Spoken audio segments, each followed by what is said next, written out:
Hello दोस्तों, art study channel में आपका स्वागत है। तो आज की इस वीडियो में हम पढ़ेंगे ठीक गुहा विहार और गुफा वास्तुकला के बारे में। ठीक, तो आशा करते हैं आप लोग स्वस्थ होंगे और मस्त होंगे। ठीक है, चलिए आगे तरफ हम देखते हैं। कह रहा कि वीडियो में पहला कि मौर्य काल में पर्वत गुफाओं को काटकर निवास गृह बनाने की कला पूर्ण विकसित हुआ। किसकी? जो है गृह बनाने, घर बनाने के लिए। अशोक तथा उसके पौत्र दशरथ के समय में बिहार के जहानाबाद जिले में बराबर और नागार्जुनी पहाड़ियों को काटकर आजीवक संप्रदाय के लोगों के लिए कई गृह गुफा बनाए गए। ठीक है, तो रहने के लिए, आजीविकों को जीवन यापन करने के लिए, ठीक है, अशोक के जो पौत्र थे दशरथ ने नागार्जुन और बराबर की पहाड़ियों पे निवास स्थान मतलब रहने के लिए गुफाओं का निर्माण करा है। ठीक है, जिसमें से जो है कुछ गुफाएं इस प्रकार हैं, बता रहे। देखिए, जो बराबर की पहाड़ियों पर निर्मित गुफाएं हैं, ठीक है, वो क्या है? बराबर की पहाड़ी जहानाबाद बिहार में पड़ता है। यहाँ पे 4 गुफा बनाई गई। कौन कौन सी? देखिए, सुदामा गुफा, कर चौपड़ गुफा, लोमेश ऋषि गुफा, विश्व झोपड़ी, विश्वकर्मा गुफा। ठीक है, तो ये 4 गुफा आपको याद रखना है कि बराबर की पहाड़ियों में बनी हुई है। और ये कौन बनवाया था? अशोक के पौत्र दशरथ ने बनवाया था। और ये कहाँ पे है? तो जहानाबाद बिहार में है। और कितने गुफा बनाए गए? बराबर की पहाड़ियों पे काटकर 4 गुफाओं का निर्माण किया गया है। कौन कौन सी गुफा है? सुदामा गुफा, कर चौपड़ गुफा और लोमेश ऋषि गुफा, विश्व झोपड़ी या विश्वकर्मा गुफा। ठीक है, याद करते चलिएगा इसी समय। चलिए आगे देखते हैं हम लोग। अगला क्या कह रहा है कि ये जो बनी हुई है इसकी विशेषता क्या है। ठीक है, जो बराबर की पहाड़ी बनी हुई इसकी विशेषताएं क्या है? देखिए, इस गुफा के दीवारों पर चमकदार धात्विक पालिश लगाई गई है। ठीक है, दीवारों पर चमकदार धात्विक पालिश लगाई गई है, पहली विशेषता। दूसरी, बराबर पहाड़ियों के ज़्यादातर गुफाएं 2 कक्ष के लिए बनाई गई थी। ठीक है, कितने कक्ष के लिए बनाई गई थी? 2 कक्ष के लिए बनाई गई थी। और बराबर पहाड़ियों की गुफाओं में सुदामा और लोमेश ऋषि का गुफा वास्तुकला की दृष्टि से विशेष महत्व रखती है। लोमेश ऋषि की गुफा के प्रवेश द्वार सबसे सर्वोत्तम माने जाते हैं। ठीक, आगे देखते हैं हम लोग। देखिए, यही है लोमेश ऋषि की गुफा से कितने इनकी द्वार कितने अच्छे से बनाई गई है। यही लोमेश ऋषि की गुफा है। इसको देखिए किस तरह से, ये पहाड़ी है, ठीक, नागार्जुन की, और किस तरह से काट कर इसको बनाया गया है। देखिए द्वार को में जो इस डिजाइन दिया गया कितने अच्छे से, फिर इसको भी डिजाइन दिया गया, फिर इसमें अंदर भी डिजाइन दिया गया है। और ये लोमेश ऋषि की गुफा है। ठीक, चलिए आगे तरफ देखते हैं हम लोग। नागार्जुन पहाड़ी पर निर्मित गुफा है, तो बराबर की पहाड़ी हो गई। अब नागार्जुन की पहाड़ी पर देखिए क्या क्या बनी हुई है। ये भी वहीं पर नागार्जुन और बराबर की पहाड़ी बिहार के जहानाबाद में ही पड़ता है। ठीक है, तो इसके बारे में थोड़ा देखते हैं क्या क्या चीज़ें इसमें विशेष महत्व देखना हमको। तो ये जो नागार्जुन की पहाड़ी निर्मित है, कौन कौन सी? जहानाबाद में है, निर्मित की गई गुफाएं हैं, जिसमें से गोपिका की गुफा है, वापिका या वहिकाएं या वडवितिका, ये 3 जो गुफाएं हैं नागार्जुन की पहाड़ी पे बनी है। ठीक है, चलिए आगे देखते हैं। अब इस नागार्जुन पहाड़ी की विशेषता क्या है? ठीक, चलिए आगे देखते हैं इसकी विशेषता क्या है। इसकी विशेषता यह है कि गोपिका गुफा पर उत्कीर्णन लेख से इसे दशरथ द्वारा बनाए गए जाने की पुष्टि होती है। किसके द्वारा? दशरथ के द्वारा बनाए गए इसकी पुष्टि होती है। ठीक है, चलिए ये तो हो गया हमारे बराबर नागार्जुन की पहाड़ी। अब इसमें हम पढ़ते आगे लोक निर्माण का कार्य किस मौर्य काल में होता है। राजकीय संरक्षण के अतिरिक्त मौर्य काल में व्यक्तिगत प्रयासों से भी कला को विविध रूप मिले थे। कौन कौन से? देखिए आगे चले देखते हैं। जिसमें से मूर्ति कला, मृदभांड कला स्वतंत्र कला के रूप में विकास हुआ और इसे मौर्य काल की लोक कला के नाम से जाने जाते हैं। ठीक है, चलिए आगे देखते हैं इसमें क्या क्या चीज़ें इसके अंतर्गत रखी जाती हैं। यहाँ हम लोक कला के अंतर्गत केवल मृदभांड कला को ही पढ़ेंगे और शेष मूर्ति कला हम आगे भारतीय मूर्ति कला में अध्ययन करेंगे। ठीक है, चलिए तो हम मूर्ति कला में की जो मृदभांड है इसके बारे में हम पढ़ते हैं, क्या क्या चीज़ें इसमें दिया हुआ है। चलिए देखते हैं। कह रहा है कि मौर्य काल के मृदभांडों में पात्रों की कई प्रकार प्राप्त होते हैं। इनमें सबसे उत्कीर्ण उत्तरी काली, ठीक है, उत्तरी काली पालिश और वाले मृदभांड NB PW, इन मृदभांडों के साथ साथ लाल और काले मृदभांड भी पाए जाते हैं। ठीक है, चलिए आगे तरफ देखते हैं। अब देखिए यही सब उसमें मिली थी। देखिए काली वाली है, ये लाल वाली है, ये भी काली वाली है, ये भी लाल वाली। ठीक है, इस तरह से बनाया गया था। चलिए आगे देखते हैं। कह रहा है कि उत्तरी काली पालिश वाले में दभान आपको दिखा दिए हैं। अब आता है आगे। देखिए इस किताब में आपको जो है बेहद इम्पोर्टेंट लाइनों को रखा गया है जो सबसे परीक्षक दृष्टि से महत्वपूर्ण है। मरणोत्तरकालीन स्थापत्य दिया है। दूसरी शताब्दी ईसा पूर्व में विशाल मौर्य साम्राज्य के पतन के पश्चात उसके ध्वंसावशेषों पर भारत में कई छोटे छोटे राजवंश का उदय होता है और यहाँ उत्तर और मध्य भारत के कुछ में भागों में शुंग और काड़व राजवंश ने क्रमशः सत्ता का अधिग्रहण किया और यहीं दक्षिण और पश्चिमी भारत में सातवाहन और इक्ष्वाकु और अभीरवाटवक शासकों ने मौर्य काल तथा ब्राह्मण काल के अंतर्गत आते हैं। ठीक है, चलिए देखते हैं के अंतर्गत आने वाले हैं। तो इसमें से जो है शैव वैष्णव शाक्त संप्रदाय विकास के साथ साथ कला साहित्य के विकास के रूप में भी उल्लेखनीय है। मौर्योत्तर काल में हुए विकेंद्रीकरण के बारे में पढ़ेंगे हम लोग, इसमें क्या क्या चीज़ें होती है। ठीक है, देखिए किस किस तरह से मौर्य काल का विकेंद्रीकरण के बारे में दिया हुआ है। आगे देखते हैं हम लोग।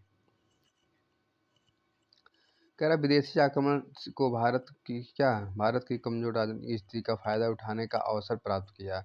इसीलिए इस काल में बड़ी संख्या में हिंद, यवन, शक, पहलव, कुषाण के रूप में विदेशी आक्रमण भारत आए और इन विदेशी आक्रमणकारियों ने गजनबी, ठीक है, और अंग्रेजों की तरह भारत में लूट नहीं बल्कि उन्हें स्वयं को भारतीय संस्कृति के अंदर समाहित कर लिया तथा भारतीय संस्कृति और समृद्धि को बनाने में अपना क्या योगदान दिया। ठीक, चलिए आगे देखते हैं। अब कह रहा मरणोत्तर काल की कला के बारे में पढ़ना है। ठीक है, मरणोत्तर काल की जो कला है, गुफाओं, स्तूपों और मूर्तियों के निर्माण की जो परंपरा मौर्य काल से प्रारंभ हुई थी वह इस काल में आकर भी परिष्कृत और क्या विकसित हुई है, जिसकी अभिव्यक्ति हम सांची स्तूप के तोरण और नागार्जुन और अमरावती स्तूपों के क्या गांधार मथुरा कला के अंतर्गत बने विभिन्न मूर्तियों में हम इसको देख सकते हैं जो मरणोत्तर काल की कला के में क्या क्या बनाया गया है। चलिए ठीक है, आगे देखते हैं। मौर्योत्तर काल की जो है कालीन कला क्या क्या थी? मूर्ति कला थी, ठीक, चैत्य विहार, स्तूप और गृह क्या स्थापना। तो मूर्ति कला को हम अपनी भारतीय वास्तुकला के अध्याय भारतीय मूर्तिकला में पढ़ेंगे, जबकि गान मौर्योत्तर काल के स्तूपों को हम अपने मौर्यकालीन स्तूपों के दौरान ही पढ़ लिया था तथा मौर्योत्तर कालीन चैत्य और विहार को हम गुप्त काल के वास्तुकला के दौरान पढ़ेंगे। ठीक है, आगे चल के हम इसका अध्ययन करेंगे। ठीक, अब आता है गृह स्थापत्य। क्या आता है? गृह स्थापत्य की बात करते हैं। करा उदयगिरी और खंडगिरी की जो गुफाएं उड़ीसा के भुवनेश्वर के उत्तर पश्चिम में स्थित उदयगिरी और खंडगिरी की गुफाओं का क्या बात किया गया है, तो उसमें देखते क्या क्या चीज़ें बनी है वहाँ पर, उसके बारे में देखते हैं हम लोग। निर्माण क्या है? चेदी वंशी इस वंश का संस्थापक महामेघवाहन था और शासक जो था खारवेल ने अपने शासक के 3 वर्ष में करवाया था। खंडगिरी की छोटी गुफाएं हैं जबकि उदयगिरी की गुफाएं अपेक्षाकृत क्या है? प्रस्थ हैं। खंडगिरी में स्थित प्रमुख गुफाएं नवभूमि नवभूमि गुफा, देवभूमि, देवसभा, अनंत गुफा आदि। वहीं उदयगिरी की प्रमुख गुफाएं रानी की गुफाएं, रवि की गुफाएं, क्या मंचपूड़ी गुफाएं, गणेश गुफाएं, हाथी गुफाएं, ठीक है, और बाघ गुफाएं, ये सब गुफाएं वहाँ पे खंडगिरी में स्थित है। देख लीजिए, अगर पूछता है कि ये सब गुफा कहाँ स्थित है, तो खंडगिरी में स्थित गुफाएं हैं जो यहाँ पे दी जाए, जैसे रानी की, रवि की, मंचपूड़ी की, गणेश की, हाथी जी की, सब क्या गुफा है जो बनी हुई है, कहाँ पे है ये? उदयगिरी या खंडगिरी में पाई जाती है। ठीक है, चलिए आगे देखते हैं हम लोग।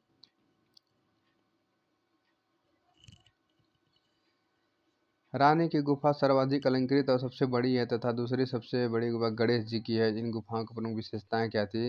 रानी की गुफा में दुष्यंत और शकुंतला के चित्र का अंकन किया गया है और गणेश की गुफा में उदयन और वसुदत्ता का प्रणय कथा और अनंत गुफा में श्री लक्ष्मी जी की मूर्ति व 4 हस्त रथों पर सवार सूर्य की दो क्या है सूर्यदेव की 2 पत्नियां संग मूर्ति अंकित हैं और हाथी गुफा अभिलेख उदयगिरी गुफा की पहाड़ी में स्थित है। तो इस तरह से हमें एक पॉइंट को ध्यान से देखना है। आगे देखते हैं इसके बारे में थोड़ा सा और अध्ययन करते हैं तो इस लाइन को अच्छे से क्लियर हो जाएगा अभी। तो आगे चलते हम देखते हैं क्या क्या चीज़ें इसमें और विकास होता है। कह रहा देखिए आगे कि जो क्या है, खारवेल ने नंदों द्वारा बनाए गए नहर का पुनर्निर्माण कराया तथा उसका विस्तार नहरों के विषय में पहले अभिलेख प्रमाण मिलता है। और मगध के आक्रमण पर वहीं जिनसेन की प्रतिमा को पुनः क्या है, कलिंग लाया गया था। चलिए आगे देखते हैं।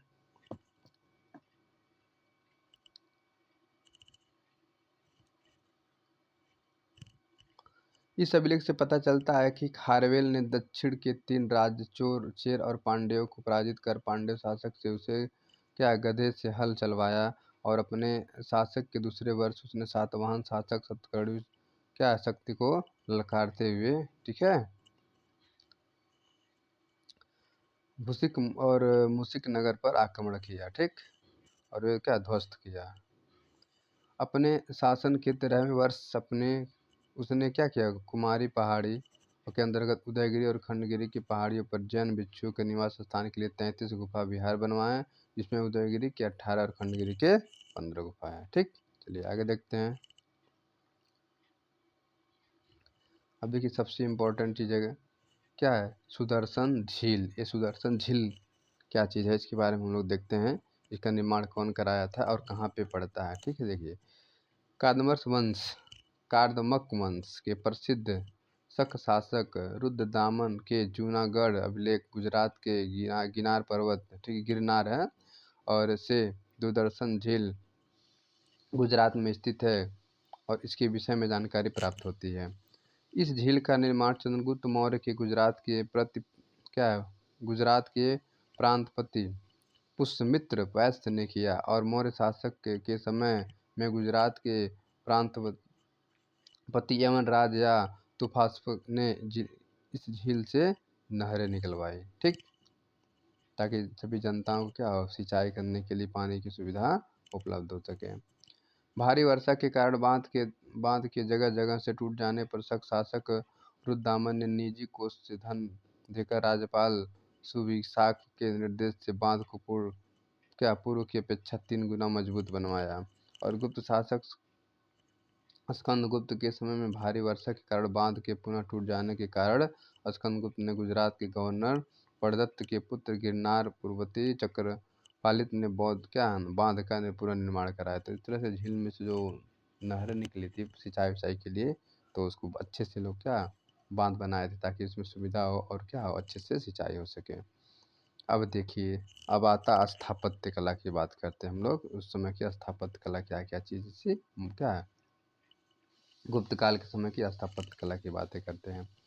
तो गुप्त काल के समय में देखिए, मौर्य साम्राज्य के पतन के पश्चात विखंडित भारतीय क्षेत्र को पुनः राजनीतिक एकता के सूत्र में बांधने का प्रयास 4वीं शताब्दी ईसा में गुप्त के द्वारा किया गया था। ठीक है, किसके द्वारा किया था, गुप्त शासकों के द्वारा किया गया था, जिसमें काफ़ी हद तक सफल भी रहे लोग।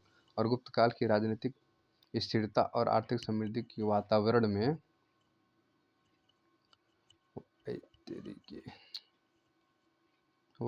में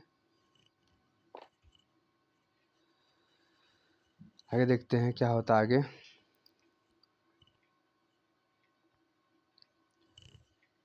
वातावरण में गुप्त काल के गुप्त काल में पूर्णता का जोरों से स्तर शैली तथा प्रतिमाशास्त्र में जो सभी तत्वों का सही संतुलन और सामंजस्य प्राप्त किया, उस संदर्भ में इसे क्लासिकल युग के रूप में भी वर्णित किया जा सकता है। गुप्त काल में मूल रूप से उत्प्रेरणा ब्राह्मण से मिली थी। हालांकि इस ग्रंथ में पंथ, बौद्ध और जैन का भी प्रभाव रहा और इसी काल में सर्वप्रथम हिंदू मंदिरों का निर्माण भी किया जाने लगा था। ठीक, और आगे देखते हैं हम क्या दिया हुआ है। लगा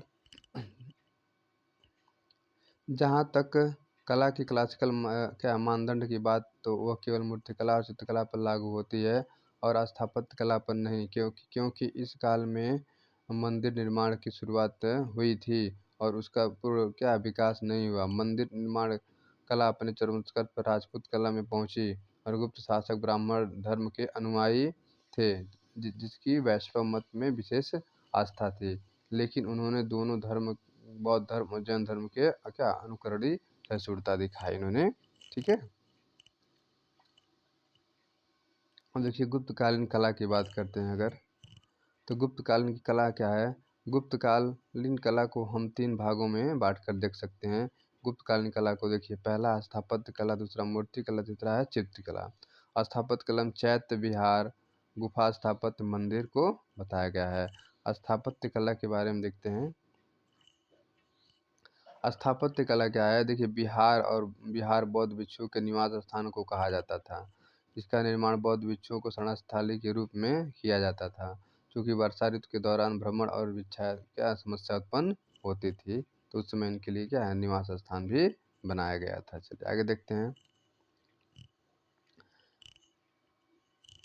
इसलिए क्या बिहार का उपयोग बौद्ध भिक्षु अपने विश्राम प्रदान के दौरान अपने किए गए कार्यों का मूल्यांकन करने और वर्षा के ऋतु की समाप्ति के बाद अपनी अगली यात्रा को बनाने में क्या है सहयोग कर सके। और मौर्योत्तर काल में बिहार पत्थर को काटकर बनाए जाते थे, और इस बिहार में बरामदे के साथ साथ कई कमरे का भी निर्माण किया जाता था। ठीक। और बाद में बिहार के साथ चैत्य का भी निर्माण किया जाने लगा, जिसे अजंता की क्या है 30 गुफा में 5 गुफा क्या थी, इसमें से 5 गुफाएं चैत्य के रूप में फेमस थी, जबकि बाकी गुफा संगारा में बिहार से संबंधित थी। ठीक है। चलिए ये देखिए, चित्र में आपको दिखाया गया है अजंता की जो गुफा की बात की गई है, चित्र में जो आपको अजंता की गुफा दिख रही है। ठीक। चलिए आगे देखते हैं। भारतीय संस्कृति मंत्रालय के अनुसार 29 गुफाएं, जबकि यूनेस्को ने एएसआई के अनुसार 30 गुफाओं को माना। ठीक है। चलिए चैत्य क्या होता है इसके बारे में देखते हैं। चैत्य से आशय बौद्ध धर्म के उपासन स्थलों से हैं, जहां बौद्ध भिक्षु पूजा अर्चन और ध्यान लगाते थे, उसी को चैत्य कहा जाता है, जहां पूजा पाठ करते थे लोग। चैत्यों का निर्माण पहाड़ों को काटकर किया जाता था, इसलिए इनका क्या विकास दक्कन प्रायद्वीप के पहाड़ी क्षेत्र पर अधिक देखने को मिलता है। ठीक है। चलिए आगे देखते हैं। कह रहा है कि चैत्य के समीप भी भिक्षुओं को रहने के लिए आवास बनाए जाते थे, जिन्हें विहार कहा जाता था, और चैत्य के अपेक्षा गृह विहारों की संख्या अधिक देखने को मिलती थी हमको। ठीक है। चलिए आगे देखते हैं। चैत्य की संरचना के बारे में कह रहा, तोड़ा द्वार, ये प्रवेश द्वार होते थे, इसी से होकर चैत्य में प्रवेश किया जाता था।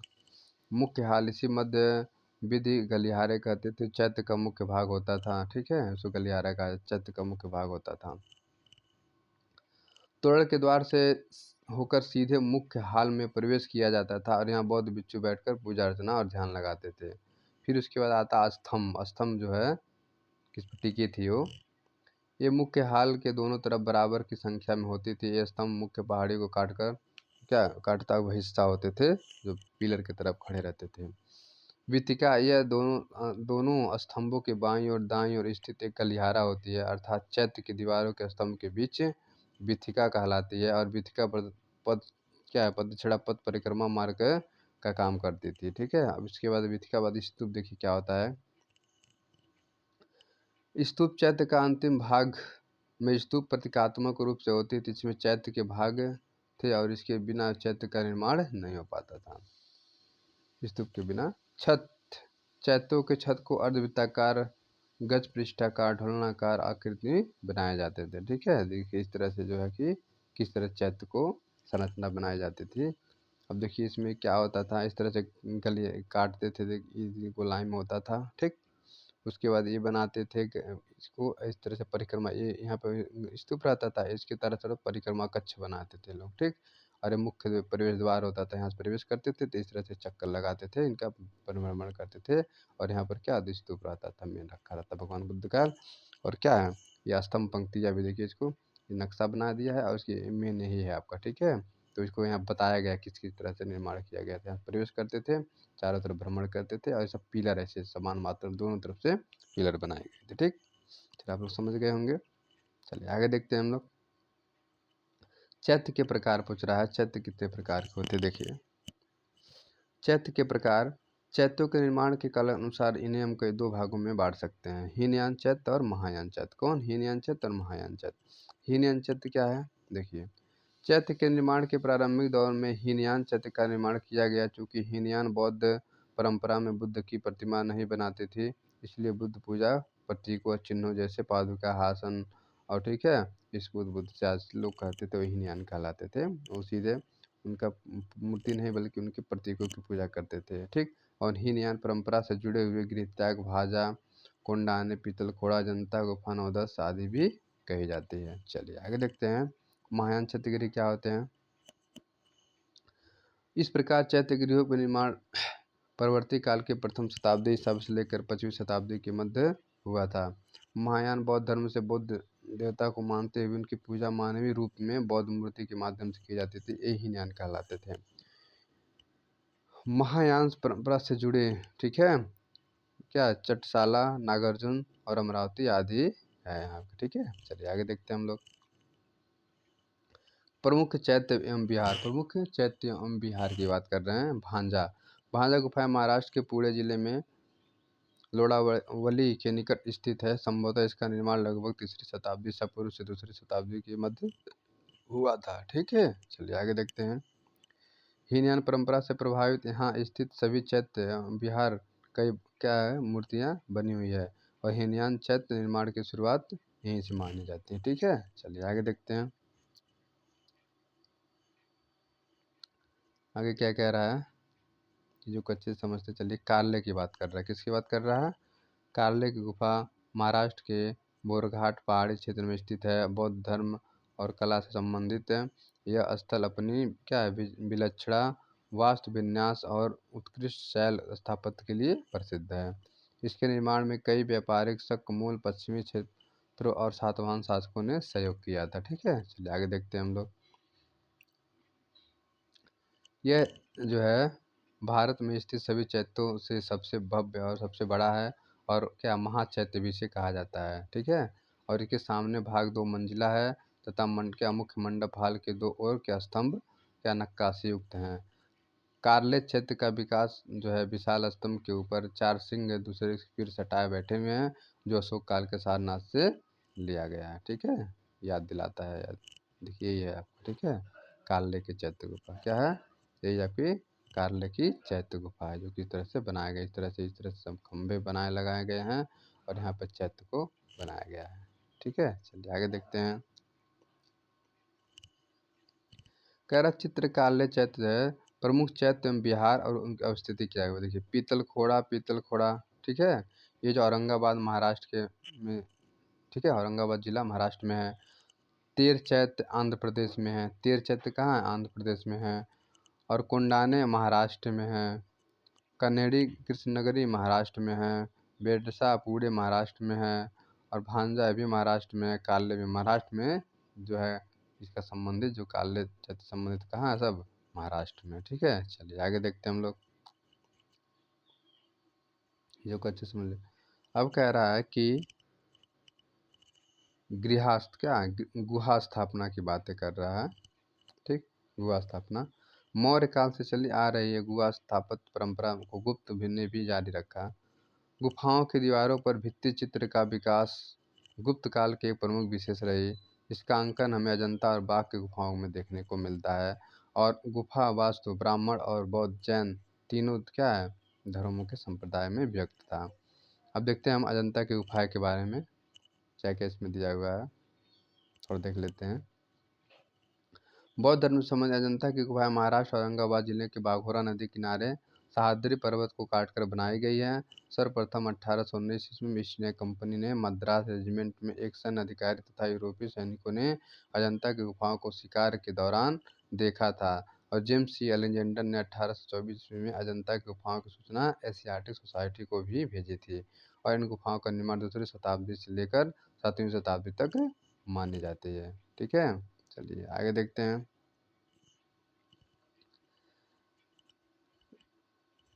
अजंता की प्रारंभिक गुफा हीनयान संप्रदाय सातवाहन शासकों के द्वारा बनाई गई थी उससे संबंधित है। उसके पश्चात गुफाओं को महायान संप्रदाय से संबंधित गुप्तवाक कटक और राष्ट्रकूट के शासकों की बनाई गई थी। और हीनयान की बात करेगा तो सातवाहन के द्वारा बनाई गई थी और क्या है और महायान की बात करेगा तो गुप्त और वाकटक राष्ट्रकूटों के समय में बनाई गई थी। ध्यान दीजिएगा हीनयान सिर्फ जो है सातवाहन के समय में ही बनाए थे। हीनयान किसके समय में? सातवाहन के समय में बनाए गए थे, ठीक है। चलिए आगे देखते हैं ये है आपकी अजंता की गुफा का सीन, ठीक है। ये अजंता की आपकी गुफा है। ठीक, इसमें कुल कितनी है, 30 गुफाएं बनाई गई है। चलिए आगे देखते हैं हम लोग।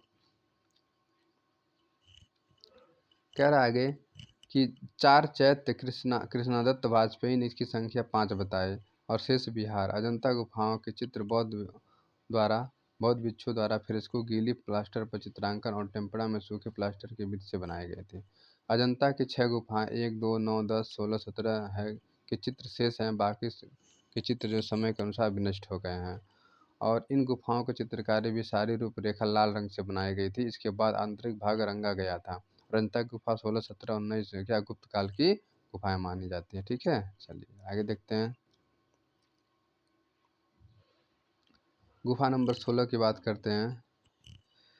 बुद्ध की प्रतिमा आसीन है। इस गुफा में चित्र मारणासन राजकुमारी के चित्र सर्वाधिक महत्वपूर्ण है। इस चित्र में बौद्ध के सौतेले भाई नंद की पत्नी सुंदरी से क्या है, समीकृत किया गया है। और 16वीं गुफा में बुद्ध के महाभिनिष्क्रमण के चित्रांकन। 16वीं गुफा को वाकटक नरेश हरिशेर के मंत्री वराहदेव की उन्हें बौद्ध संघ को दान दिया था। ठीक है, चलिए आगे देखते हैं हम। गुफा संख्या 17 की बात करते हैं। इस चित्रशाला कहा गया है। इनमें चित्र माता और शिशु का चित्र सर्वाधिक सुंदर है। और इस गुफा में सर्वाधिक चित्र जातक कथा, बुद्ध पुनर्जन्म की कहानी से संबंधित है। उसके बाद आता है गुफा संख्या 19। यह स्तूप के बुद्ध और बोधिसत्वों की मूर्तियों का अंकन है। यहाँ स्तूप पर बुद्ध और बोधिसत्वों की मूर्तियों का क्या है, अंकन है। चलिए आगे देखते हैं हम लोग। इसको अच्छे से समझते चलिए, कोई समस्या नहीं होगी। ठीक है, गुफा नंबर 26 की बात करते हैं। ठीक है, चलिए देखते हैं। गुफा नंबर 26 की बात करें तो यहाँ से राष्ट्रकूट वंशी नग्नराज का अभिलेख मिलता है। यहाँ से बुद्ध की महापरिनिर्वाण की मूर्ति भी मिलती है। ठीक है, चलिए आगे देखते हैं। देखिए मरणासन राजकुमारी का आपको चित्र आपके सामने अंकित किया गया है। मरणासन राजकुमारी के चित्र बनाया गया। ठीक है, देखिए यहीं पे है। आगे देखते हैं बाघ की गुफा के बारे में करते हैं। ठीक है, किसकी गुफा की बात करते हैं, बाघ की। तो बाघ की गुफा की बात हम जो है कल की वीडियो में करेंगे। तो आज वीडियो यहीं तक रहेगा। पूरा वीडियो देखने के लिए धन्यवाद। ठीक है, चलिए।